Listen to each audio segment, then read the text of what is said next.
Salut băi și bine ați venit pe canalul meu, numele meu este Alexio și astăzi vreau să vă arăt ce alimente ar trebui să aveți în frigiderul vostru pentru a fi mai sănătoși și vreau să vă spun secretul creșterii în masă musculară.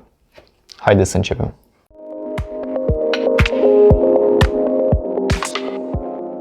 Haideți să vă spun o scurtă povestioară a ceea ce mi s-a întâmplat săptămâna trecută. Săptămâna trecută am pus un video pe Instagram și am primit un mesaj foarte jignitor la care eu nu am răspuns și chiar nu l-am băgat în seamă. Trebuie să faceți același lucru pentru a nu fi doborâți. Mereu dacă ai un proiect mare, dacă ai un vis mare, dacă te distanțezi față de ceilalți, ei vor încerca să te tragă în jos. Mereu vei auzi de la acești oameni lucruri rele pentru că ei nu pot să-și găsească puterea de a face ceva, de a construi ceva. Deci trebuie să fii focusat doar pe tine și nu trebuie să mai bagi pe nimeni în seamă. A venit timpul să punem toată mâncarea pe masă și să vedem ce alimente ar trebui să avem în frigider pentru a ne menține mai sănătoși, pentru a reuși să creștem o masă musculară și pentru a avea un strat de grăsime mai mic.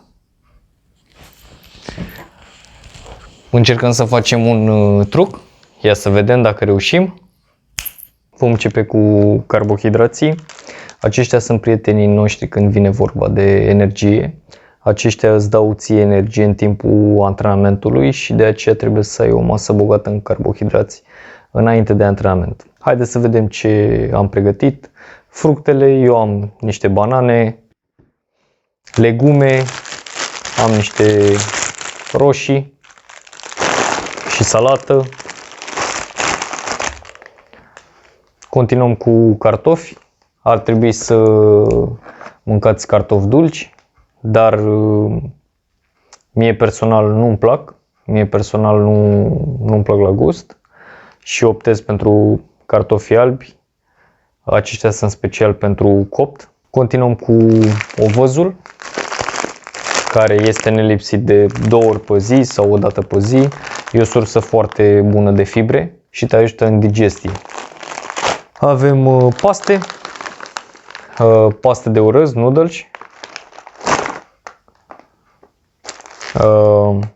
pâine integrală. Vă sugerez să luați pâine integrală, este mai scăzută glicemic, are un indice glicemic mai mic și conține mai multe fibre față de o pâine normală. Paste integrale, aceeași chestie ca la pâine integrală și orez brun.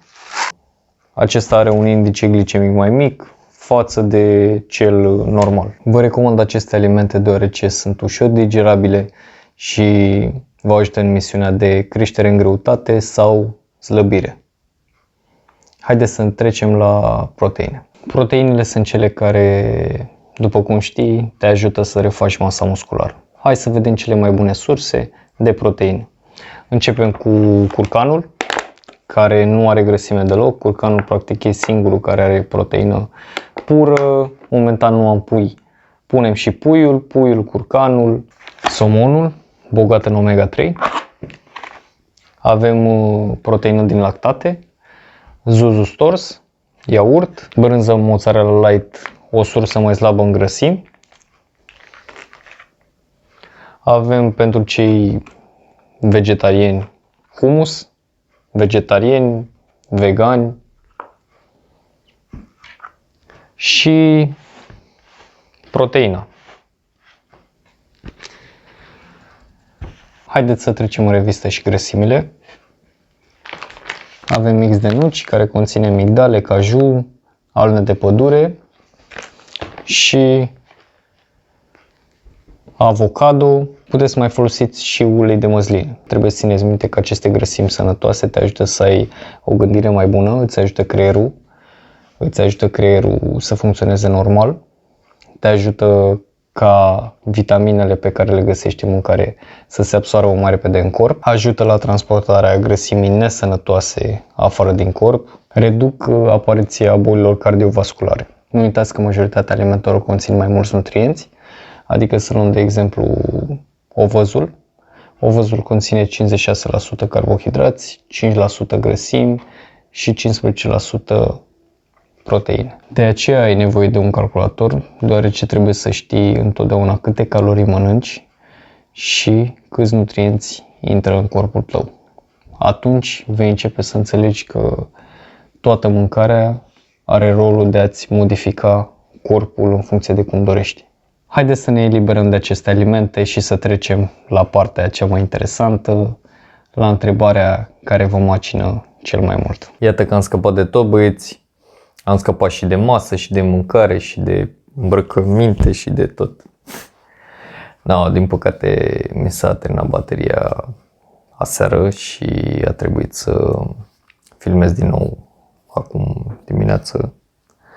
Este ora 8 și am decis să filmez acum ca să pot să și editez. Haideți să trecem la întrebarea care ne interesează cel mai mult.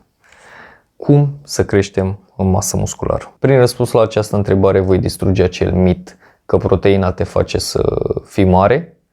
Cei care cred că proteina te face să fii mare, greșiți. Toți cei care cred acest lucru, faceți o mare greșeală. Dacă există și în sală, în 2021, persoane care cred acest lucru, se înșeală amarnic. Nu există așa ceva. Proteina te ajută la refacerea masei musculare, dar asta nu înseamnă că dacă mănânci mai multă, vei crește mai mare. Tot ceea ce trebuie să faci este să fii în surplus caloric. Surplusul caloric înseamnă că dacă tu ai 2000 de calorii, trebuie să mănânci 2300, 2400, trebuie să fii foarte atent și la efortul pe care îl depui în acea zi, pentru că și acela se pune. Dacă tu mănânci 2000 de calorii și ai consumat 300 de calorii în ziua aia, trebuie să mănânci undeva la 2500 ca să fii în surplus. Este ușor de ținut acest cont, deoarece poți să-ți iei o brățară fitness și atunci vei ști cam aproximativ câte calorii ai consumat în acea zi. Într-un video anterior v-am arătat cum se folosește aplicația MyFitnessPal. O să vă las aici o imagine cu acel video. Nu uitați să setezi în această aplicație proteinele, grăsimile și carbohidrații, adică proteinele trebuie să le ții undeva între 1,6 și 2 ori kilograme corp. Dacă ai 65 de kilograme, pui maxim 130 de grame de proteină. Grăsimile între 0,8 și 1 ori kilograme corp. Poți să pui 65 sau undeva la 58, cred. Iar restul te joci cu carbohidrați. Trebuie să fii atent și la mâncarea pe care o mănânci. Cel mai important lucru în fitness este să știți că mâncarea te face să crești masă musculară.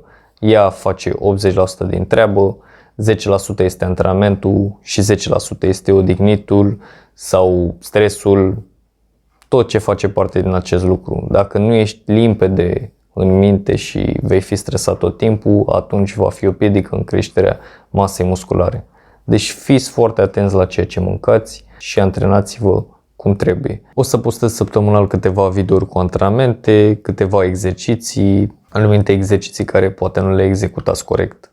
O să vă arăt cum se fac și vom posta pe viitor un video cu life hack-uri, cu mâncare, să spunem, mai nesănătoasă, dar slab calorică. Nu uita că atunci când vrei să crești masă musculară, vei depune și grăsime. Așa este făcut corpul să funcționeze și asta trebuie să facem. Dacă de la lună la lună nu iei în greutate, înseamnă că ceva faci greșit. Înseamnă că trebuie să mănânci mai mult.